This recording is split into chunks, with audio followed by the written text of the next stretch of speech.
রব্বানা লাকাল হামদ হামদান কাসীরান তয়্যিবান মুবারাকান ফীহি।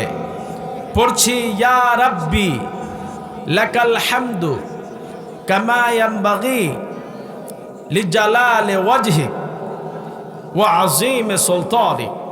তাফসীর ইবনে কাসিরের ভিতরে এই দোয়াটি লেখা আছে, ইবনে মাজাহ শরীফের হাদিস। কোনো এক ব্যক্তি এই কালেমাটি পাঠ করছিল, প্রতিমধ্যেই ফেরেশতারা এসে বান্দার আমলনামায় সওয়াব লিখবেন, কিন্তু ফেরেশতারা ভেবে পাচ্ছেন না কতগুলি সওয়াব দিবেন। সুবহানাল্লাহ বললেন না? তারা তো আল্লাহর কাছে ফিরে গেলেন, গিয়ে বললেন, আল্লাহ আপনার কোনো এক গোলাম এই কালেমা পাঠ করেছে, এর বদৌলতে আমরা তার আমলনামায় কতগুলি সওয়াব দেব।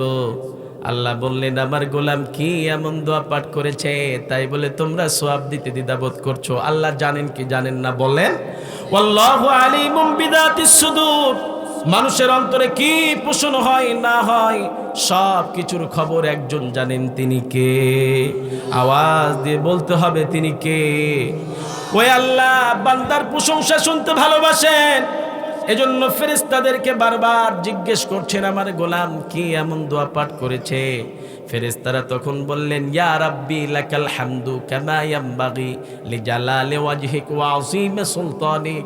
আল্লাহ আপনার গোলাম এই দোয়া পাঠ করেছে। আল্লাহ বললেন, তোমরা ওই দোয়াটাই তুলে রেখে দাও, কিয়ামতের ময়দানে আমি যখন আমার গোলামের সঙ্গে সাক্ষাৎ করব, আমি আমার নিজের কুদরতি হাত দিয়ে এই দোয়ার পুরস্কার বান্দার আমলনামায় দিয়ে দেব।